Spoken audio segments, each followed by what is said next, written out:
Olá, o meu nome é Luiz Roberto e uma vez mais aqui no nosso canal Espiritismo em Pauta eu vou contar uma história. Uma história chama-se O Divino Jardineiro. Esse divino naturalmente se refere a Deus. Deus é o Divino Jardineiro. E é uma historinha feita pelo espírito chamado João de Deus.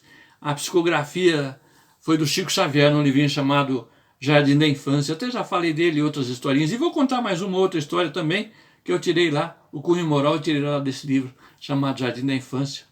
Eu gosto dessas histórias, elas são feitas para crianças, mas o seu conteúdo moral é muito profundo e nós, os adultos, precisamos prestar bem atenção nelas, porque ali existe uma riqueza sem fim. Aliás, o Chico Xavier e o João de Deus são dois grandes sujeitos que trouxeram para nós um plantio, uma semeadura de qualidade ímpar nesse livrinho chamado Jardim da Infância. Eu fiz o seguinte, eu fiz uma adaptação dessa historinha, botei 3 crianças da nossa escola espírita infantil como personagens desse livro, dessa historinha, melhor dizendo, né? Eu coloquei, porque nós descobrimos, quase que por acaso, que as crianças ficavam felizes em se ver colocadas nas histórias que a gente contava. Isso foi bastante bom, porque despertou o interesse deles na história, deu um ar de seriedade por haver esse compartilhamento, e a criançada gostou. Inclusive, nos dias de hoje, na nossa escola espírita, as meninas estão fazendo a mesma coisa. É uma criançada nova, né? Uma nova geração. Estão nas histórias que contam, nas adaptações que fazem, incluindo a criançada. E pelo que eu estou informado, bem recentemente, o resultado tem sido bom. As crianças gostam de se ver nas histórias, como gostavam no passado. E essa historinha, ela fala do jardim de Deus. Por isso o Divino Jardineiro, né? Então diz que a avó dos meninos, vou voltar a dizer, né? Não sei se já disse. Pedro, de 6 anos, João, de 5 anos, mais ou menos 5 anos, e Antônio, de 2 para 3 anos de idade. Os 3 irmãos. Aliás, eles são filhos de amigos meus, amigos nossos, né? Que à época frequentavam o centro espírita, o nosso centro espírita, hoje já não frequentam mais, mas a criançada passou parte da infância lá, e lá aprendeu essas lições, que por certo estão semeadas no coração deles, na memória, e um dia vai lhes ser úteis na vivência do cotidiano, por certeza vai. Né? É uma planta boa, é uma semente boa, que vai dar flores e frutos, por certeza. Mas a avó dos meninos cuidava do jardim. Morava lá a avó, a mãe, o pai e os meninos. Ela cuidava do jardim da casa. Uma casa aconchegante, em que havia esse lindo jardim, né? Bem cuidado pela avózinha, mas lá morava também. Tinha cachorros, tinha tartaruga, tinha passarinho, tinha um bocado de coisa lá na casa deles. É uma casa bem ecológica. E eles viviam felizes nessa casa. E a avózinha cuidava lá do jardim. Até que uma tarde daquelas em que ela estava cuidando do jardim, um dos meninos, o mais velho, o Pedro, chegou para a vovó, estava ali por perto brincando, os 3 irmãos brincando ali com seus carrinhos, fazendo caminhos no gramado e tal. E o Pedro perguntou: vovó, você está sempre cuidando desse jardim, mexendo com essas flores aí, precisa fazer isso, vovó? E ela disse: como não? Claro que precisa, claro que precisa.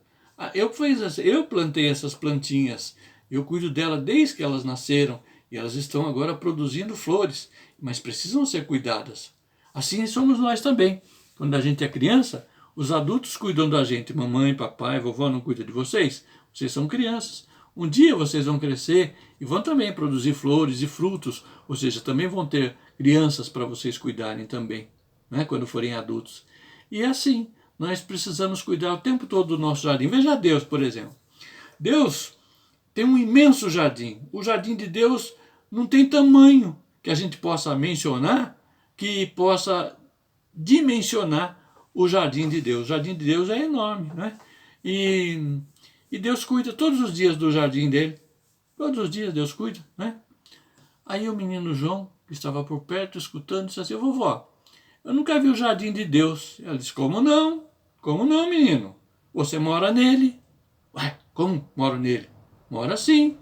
Então o jardim de Deus é a nossa casa, vovó? E ela disse: sim, meu netinho, é a nossa casa. O jardim de Deus é a nossa casa. E tudo mais que existe, que Deus fez, faz parte do jardim de Deus. O nosso lar, onde a gente convive, faz parte do jardim de Deus. A casa do nosso vizinho faz parte do jardim de Deus. Tudo que existe faz parte do jardim de Deus. E convivendo, entre nós, convivendo uns com os outros, nós vamos assim crescendo. Nós vamos crescendo, como essa plantinha que você está vendo aqui. Está vendo essa aqui? Essa é a margarida. Está crescendo aqui a margarida, porque é da vontade de Deus que tudo cresça, que tudo progrida, que tudo vá adiante, né? Aí quase que cochichando, o Antônio, menorzinho, perguntou para a vovó assim: vovó, você conhece Deus? Ela disse: conheço, claro que eu conheço. Estou olhando para ele agora mesmo estou olhando para Deus. Mas você está olhando para mim, vovó, eu não sou Deus. Eu sei que você não é Deus, menina, eu sei que você não é Deus. Eu quero dizer para você que todas as obras que existem são da vontade de Deus. A olhar para você, para as flores do jardim, para a mamãe, para o papai, para os seus irmãozinhos, para os seus coleguinhas, enfim, nós estamos vendo Deus. Porque sua grandeza é sem fim. Nós não somos Deus, mas somos criaturas, somos resultado da vontade de Deus. Sua obra, flores do seu jardim, e ao se olhar para as flores do seu jardim, nós vemos o jardineiro, que é Deus. Sempre que você olha para uma linda obra, você não está vendo o autor da obra, mas o resultado da vontade do autor da obra. Por isso nós conhecemos Deus pelas suas obras. E ao olhar para você, eu estou vendo Deus. Ao olhar para o nosso jardim, eu estou vendo Deus. Deus é o Criador, a causa de tudo, causa primária de todas as coisas. O menino não entendeu muito bem essa parte da causa primária de todas as coisas, mas entendeu que ele era obra de Deus. Não era Deus, mas era obra de Deus, né? Mas os meninos naquela idade dos porquês, sabe aquela criançada, por quê, nem esperar a resposta, já vem outro porquê atrás.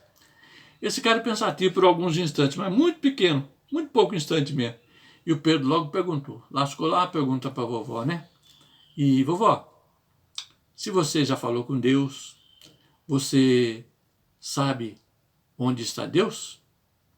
Aí a vovó teve uma boa oportunidade de dar uma boa lição para o Pedro e para nós, né? Ela disse assim: em todas as direções, meu querido, todas as direções, na cidade, nos caminhos, no campo, no mar, no horninho, tudo que é lugar, Deus está, porque Ele é onipresente, Deus está em toda parte. Onde está Deus, há sempre grandes lições. E como Deus está em toda parte, com todos e com tudo, nós aprendemos sempre, inclusive com as dificuldades. Você veja, eu estou tendo uma dificuldade aqui com essa plantinha, né? Ela estava mirradinha e ela estava assim definhando mesmo. Então o que a vovó fez? Veio aqui e pôs um adubo que vai enriquecer a terra e vai nutrir as raízes da plantinha, e ela vem aqui uns 3, 4 dias a gente vem aqui, você vai ver só como essa plantinha vai estar diferente. Deus é assim conosco. Deus usa inclusive o adubo da dor, se for o caso, para que a gente possa despertar e ir adiante, crescer e ir adiante, né? Não sei se você está entendendo isso, menino, mas é por isso. É por isso que em toda parte Deus está, e em toda parte tudo nós aprendemos. Então o João perguntou assim para a vovó: vovó, quando a gente está triste, assim, bem triste mesmo, de verdade, Deus também fica com a gente? E a vovó, num sorriso que só as avós sabem dar, né?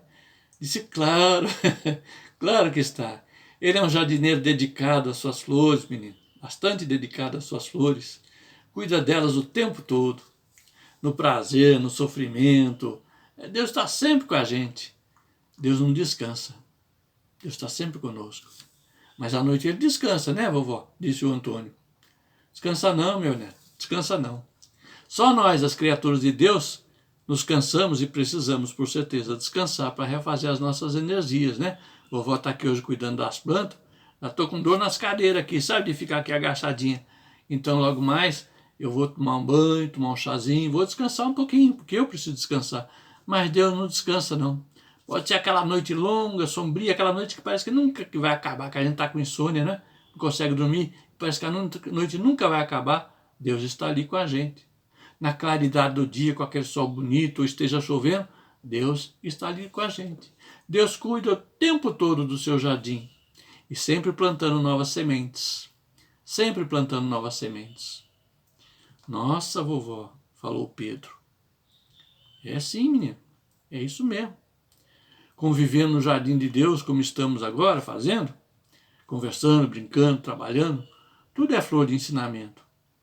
Nós precisamos colher essas bênçãos de luz que esse momento nos reservou, aprendendo nas lutas que a vida encerra, e saibamos que também de Deus o jardim é toda a terra. Então nós somos resultado da vontade de Deus. Deus, inteligência suprema, causa primária de todas as coisas. É a primeira questão lá do livro dos Espíritos. Que é Deus? Que é Deus? E ao responder, os Espíritos disseram isso. Deus é a inteligência suprema, causa primária de todas as coisas. Por certo, alguém vai dizer assim, então essas coisas ruins, tudo que acontece aí na vida, é da vontade de Deus? Não, não é da vontade de Deus. É da vontade dos homens, a quem Deus deu o livre-arbítrio. E o resultado da vontade dos homens nem sempre é compatível com a vontade de Deus. Mas Deus deixa que a gente erre, para que a gente, na reparação dos erros, aprenda o que é o correto, o que é certo. E Deus dá a chance da gente reparar os nossos enganos todos os dias, em todas as oportunidades. Se você vê um sujeito bem ruim aí, um malvadão mesmo, que faz o povo sofrer, esse sujeito é querido de Deus. Está usando o seu livre-arbítrio, vai responder pelas suas escolhas e vai crescer. O homem malvado de hoje será um anjo amanhã, falando de uma forma poética. Será um espírito puro, porque Deus não planta nenhuma semente cuja planta e a flor pereça, se estrague. Todas as sementes que Deus planta são para a imortalidade. E nós somos imortais. Nós, as flores de Deus, as plantas de Deus, somos imortais. E haveremos de endireitar as veredas da nossa própria história e irmos adiante. E vamos adiante.